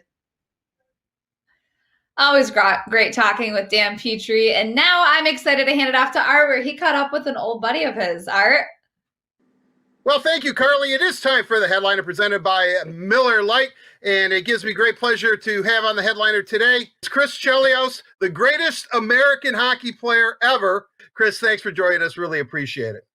Yeah, you bet. Spoken like a true Greek, Art. Thank you. Yeah, well, I've been hearing about you since your days at Montreal. I mean, my family has always been a big believer of yours. I have not been, simply because I was such a staunch Red Wing fan growing up. I mean, I liked the Canadians and saw Hockey Night in Canada, so I loved you. But once you became a Blackhawk, and I guess that's where I really want to start, when you were traded to Detroit, did you ever think, I knew you would assimilate yourself to the team. You're a hockey player, and they were a great team. You're a great player. But the way you assimilated to this community, I mean, you were a Michigander like within hours of becoming a Red Wing. I don't know about that. I think, at least winning the cup, I felt like part of the family. It took a few years, but then I was kind of relieved. Otherwise, I thought I'd finish my career, and all I'd hear the Detroit fans saying is they never won the cup since I joined the team. So it worked out great. I'll never forget, the first game, putting on the jersey, and then going right into the bathrooms to wet my hair down before the game, and how strange it looked wearing that Wings jersey. But it sure worked out. That's for sure, Art. Well, the thing I love, I think when you won your last Norris Trophy, or one of your last Norris Trophies, you won the Norris Trophy. I was in Toronto for that ceremony, and I used this, and I know you never liked it on the opening of the Ice Time show. Somebody asked you about Colorado winning the Stanley Cup. I believe it was the Avalanche. And you said, as long as it isn't Detroit, anybody but Detroit. And Yeah. It was always in my open. And I know you used to badger me and say, hey, hey, why are you using that? But I thought it was hilarious, number one. I just thought it was so funny. But that rivalry, can you talk about it? Because it appears if they realign the divisions, the Blackhawks and Red Wings, who should be in the same division, are going to be playing again. Yeah. I didn't have that feeling when I was with Montreal, because quite honestly, Detroit's team in the 80s was,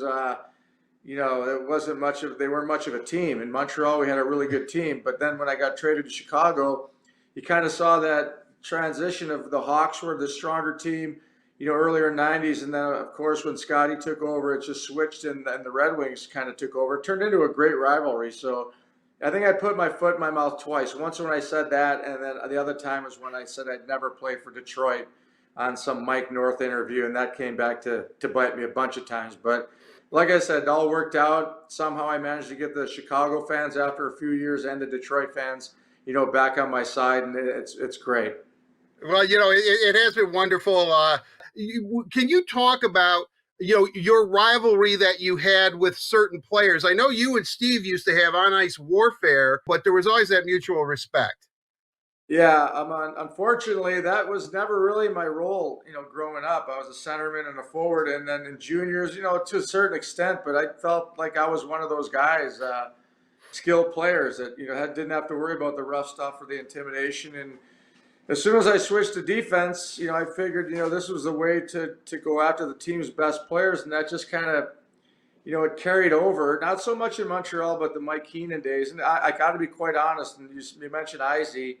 That was one of the biggest disappointments when, I went after Izzy after they had scored a goal and dropped the gloves with him. And, because Izzy's the guy he is, and he dropped his gloves, and, the honorable thing to do. But I didn't enjoy that role of having to be matched up against the other team's top players, because eventually that's what turned me into the guy that, no one liked, and almost like the villain type player. And, trust me, it wins games for you, but it's tough on the mentally to have that role. Trust me, if I could just go out there and play the way Nick did, I would have loved to, but that just wasn't the way it turned out.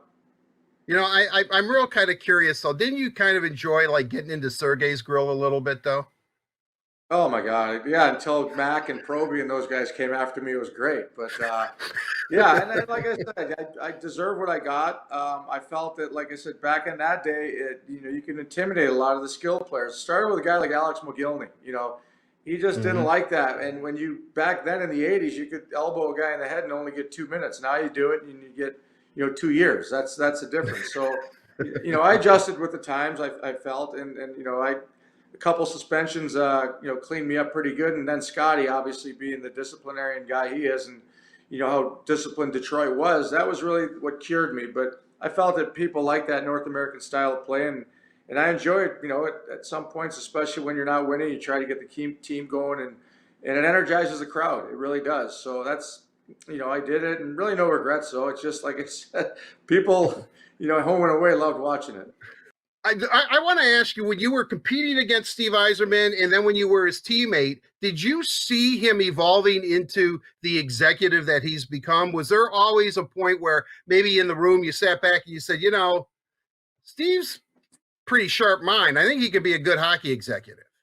Yeah, I mean, first and foremost, I would have to say his success, whether as a player or management or GM, was his effort, his work ethic.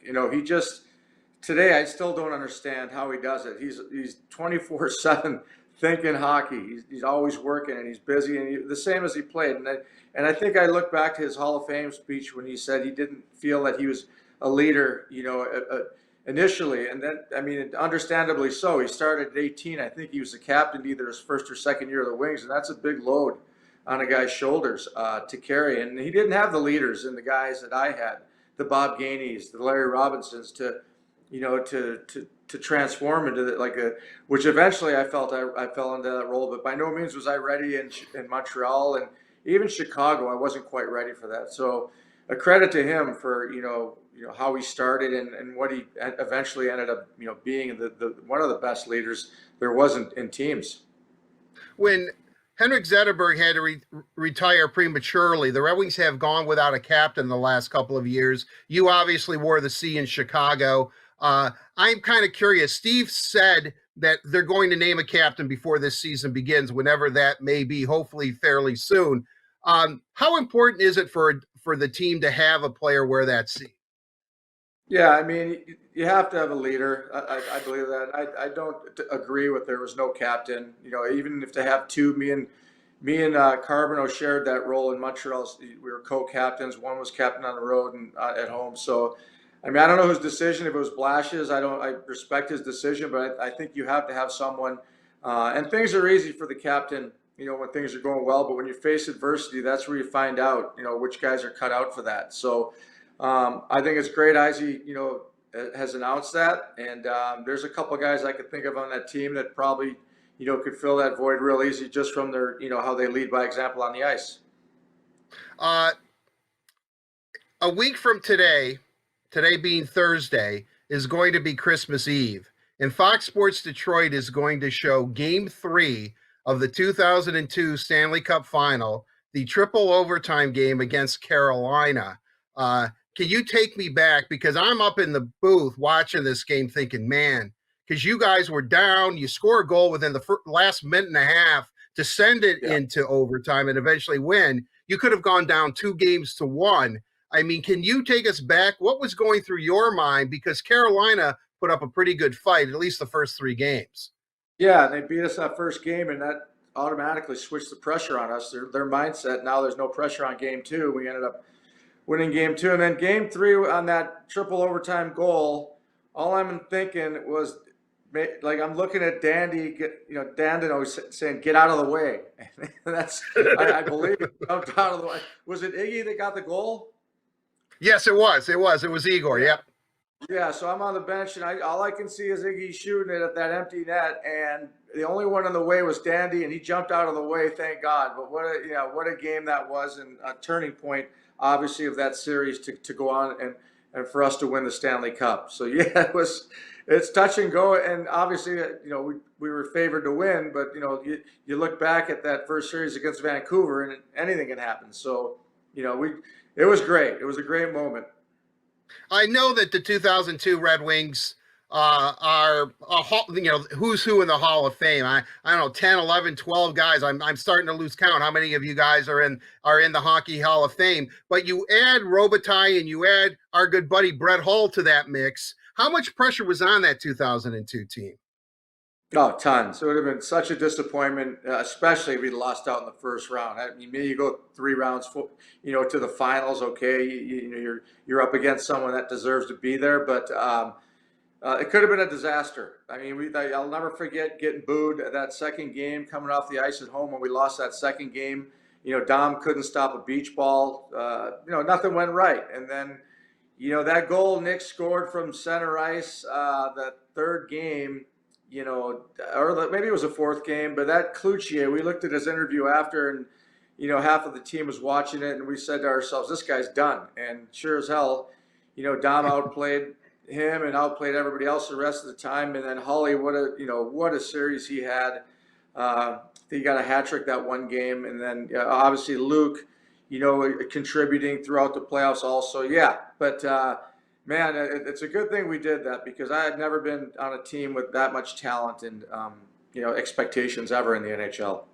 The way the financial structure is now in a hard cap league, do you think there'll ever be a team that'll ever come close to the 2002 Red Wings as far as roster Hall of Famers, or is that, hey, keep looking at the 2002 Red Wings because you're never going to see that again?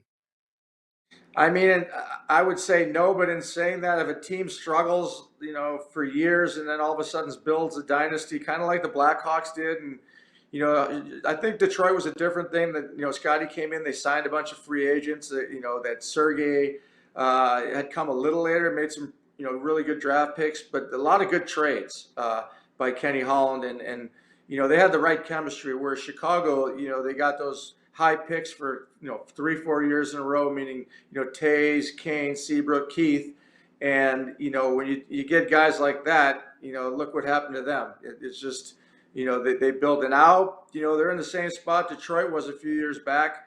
They call it a youth movement, call it a rebuild, call it what you want, but at least they got the cups to show that maybe they did hang on to some guys a little longer. Maybe Kenny did the same thing, but you feel obligated to those players, and the reward is you got to, they get long-term contracts, and that's just the nature of the beast. But you look back, it was well worth it. And now, how long it takes for Detroit to come back, how long it takes for Chicago, to come back remains to be seen. But for sure, Izzy and Drapes, all those guys, they're going to, do their best to turn it around quick. I know that you're based in Chicago now, an ambassador for the Blackhawks, and but do you get back? I know no one's going anywhere right now, but I mean, do you come back to Detroit? Do you like to visit? I mean, I know you have a lot of buddies here. Yeah, I mean, it's just tough, especially with the COVID thing. People don't want to travel. People don't want to get together, and that's really the only reason why I haven't been back to Detroit as much as I would have. Like you mentioned. But I was there for 20 years, raised my kids there basically. So yeah, we keep in touch. When this craziness is over, hopefully, get back there again and spend some time in Charlevoix and Northern Michigan, because I always enjoyed that during the summers. And but for now, the biggest reason I came back to Chicago was my family. My mom, my dad passed. So, I can't imagine being in your 80s and having no one around. So it's been great, seeing her twice a week, 3 times a week sometimes. And, I got new grandkids, so we're close to them. So that part was the most important factor in making the decision to come back here. And luckily, Chicago, the way I left them, they allowed me to come back with Rocky Wirtz and John McDonough. So again, I do miss Detroit a lot. It was so great there, and so many great people.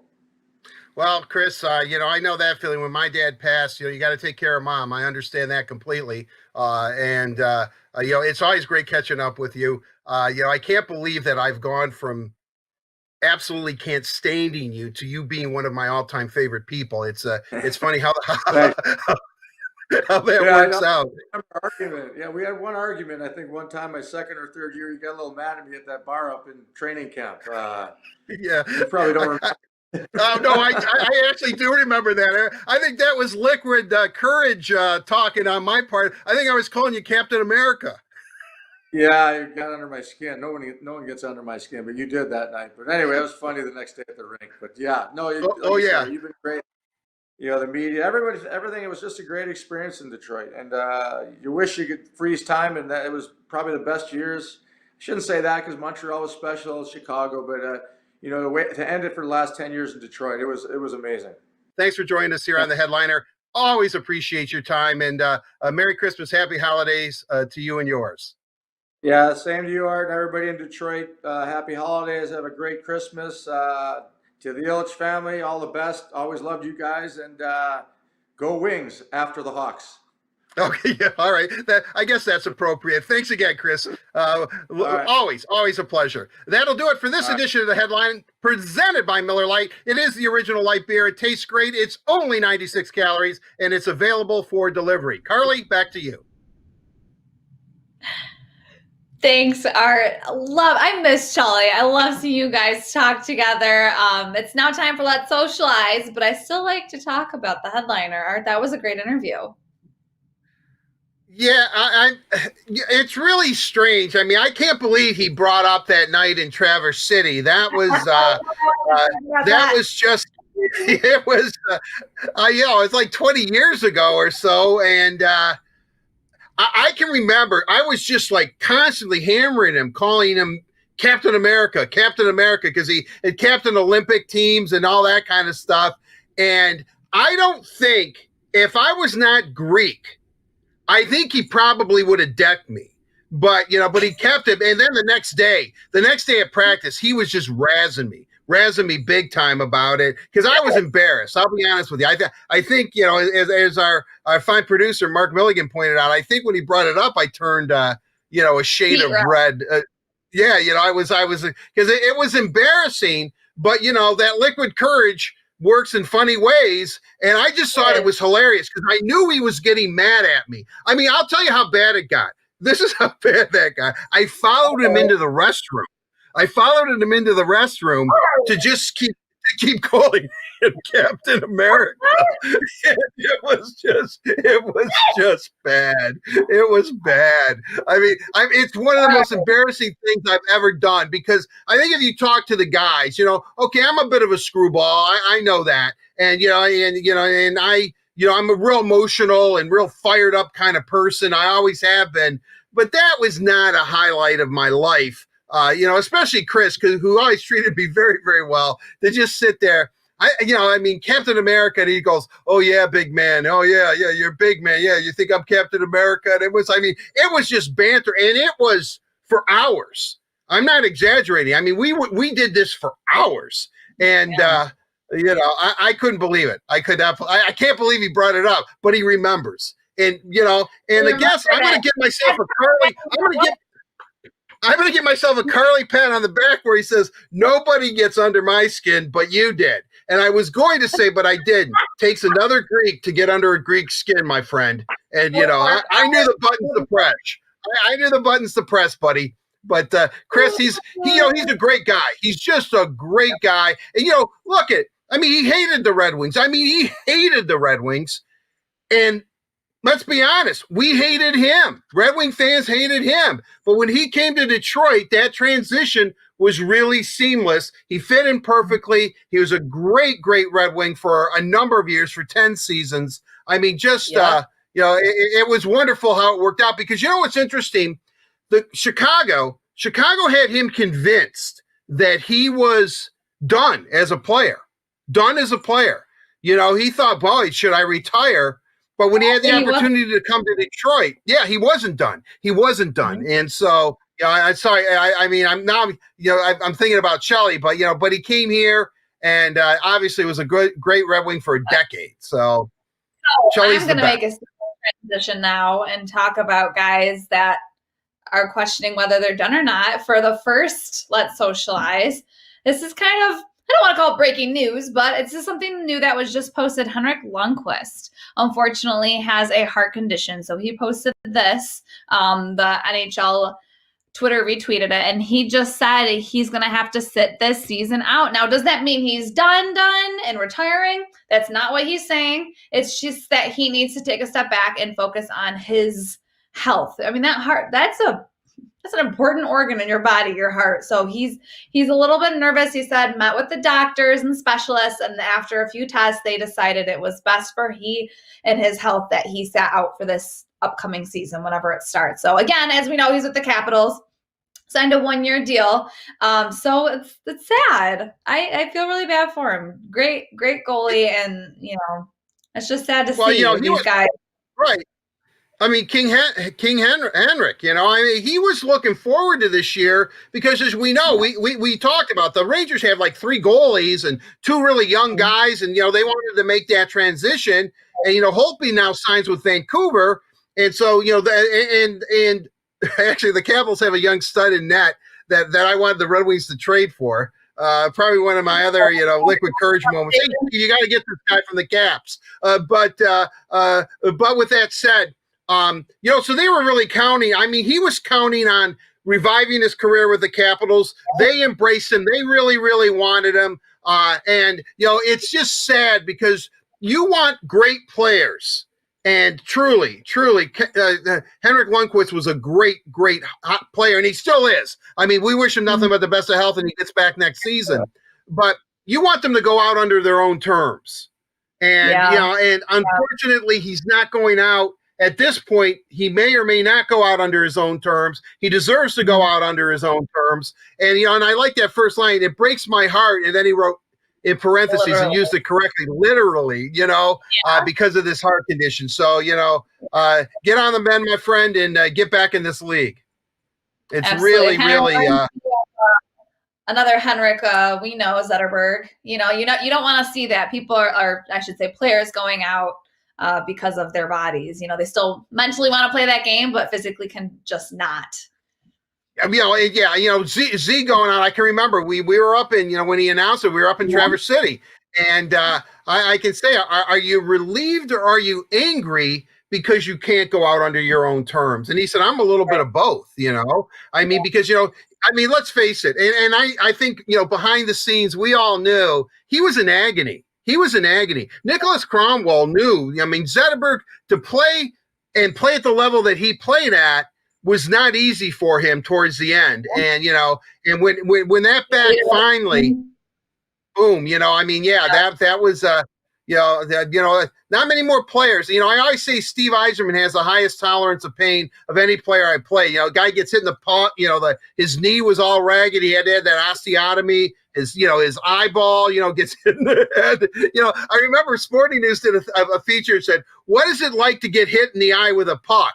Steve Yzerman knows, his eyes all bloody and all that kind of stuff. But Z's right up there with Stevie as far as tolerance for pain. I can remember that I forgot the player that had like chronic back issues for the Red Wings, and this player, you know what? It was Darren Helm. I went up to Traverse City to do a story on him because he hadn't played in almost 2 years. And I remember Helm said that Zetterberg went up to him and said, what are the doctors saying? And he says, well, I'm going to be in pain, but I can play. I'm not going to injure it anymore. And Zetterberg told him, if you're not going to injure it anymore, but you're going to play in pain, learn how to play with pain. That's what he told Helm. And that's what Helm did. I mean, there it goes to show you that, we think it's a game and they're having a lot of fun and they're making a lot of money. They're living the life of Riley or whatever. But, being a professional athlete is not easy. and there is a price, and it's a toll mentally and physically on your body. And when you're able to overcome the physical pain to continue to perform at the highest level, I have total respect for that. 100%.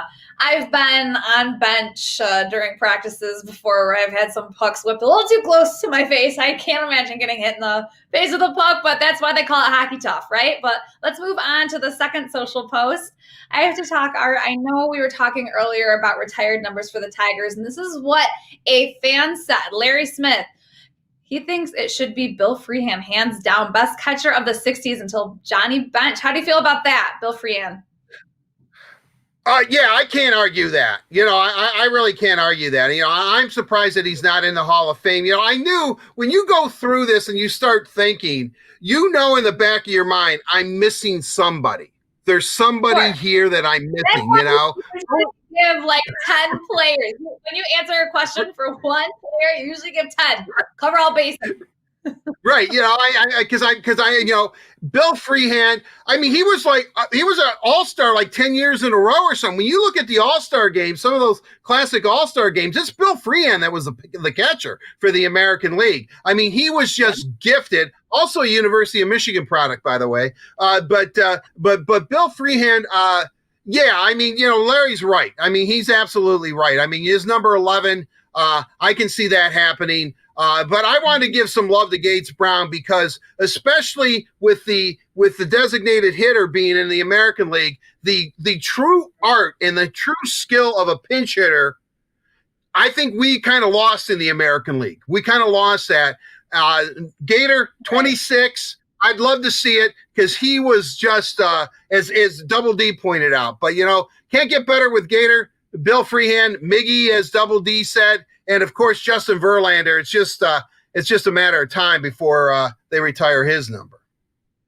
A lot of greats in the Tigers, past and present and future. Great story team. But let's move on to the third and final topic of Let's Socialize. We have a fan question. Oh, Jay Behringer, what's Carly's favorite holiday hockey tradition? I don't really have much of a tradition. I will say one thing last year. It was amazing. So we had one of our department meetings. This was, a few days before the last Red Wings game before Christmas. I think it may have been like the 21st, I want to say. So we're sitting there and we're like, wait, we didn't get a Santa. We need a Santa at this game. Might be a little too late. I don't know if anyone's going to be available. And I was like sitting there going, okay, I feel like my grandpa Johnston would probably like to do that. I feel like he'd have fun. My grandpa Johnston, I've talked about him before on the show. He's a riot. He's a hoot, has major FOMO, is at any party with a bottle of wine. Like, he's the best. But so I called him after the meeting. I was like, hi, Grandpa. Do you want to be Santa at the Red Wings game? And he was like, sure. So he did. He came and he was Santa and he sat there like from the very pregame. Look, there's a picture. He loved it. It was the cutest thing. Trevor Thompson interviewed him on FSC. He had a riot. There were people taking pictures with him all night long. There was a line throughout the concourse. Oh, he had so much fun. So not quite a tradition just because that was the first time we'd done that, but I'd like to make a tradition of it now. We call him Santa anyways. He loves Christmas. Always gives the best gifts. What, Carly? I can see the family resemblance, and as soon as your facial hair, your beard grows in, you're going to be dead ringer for your grandfather. Right? Maybe I'll be Santa next year. I'll grow my quarantine beard in for you, all right? Yeah, there you go. Put down that can of Nair or whatever women use, and just let it flow. Hopefully I cannot grow a beard like that. I haven't shaved my face, so don't think I can, but we'll see. I definitely gained a few quarantine pounds, so I probably could fill out that suit, but. Quarantine pounds, just look at our open. You can tell, man. I puffed out. I'm serious. Yeah. All I've been doing is I spend more time at the computer now than I ever have because, obviously when you're covering a team, we're walking around the arena, we're moving around, we're traveling, I don't do any of that stuff anymore, and it's really showing. So, I don't even know if I can wear a tie anymore. So I'm going to have to, as soon as this holiday season is over, it is time to work out. It's time to get in shape. I'm done being the, the Macy's or float, in the parade. I'm tired of being that, man. It's just the big hot air balloon. When we watched the intro is all of our tans. We all had tans back when we were shooting whenever those intros were, probably June or July. But I'm like, wow, we were all pretty tan because we had nothing better to do than sit outside. Well, at least you did. I unfortunately.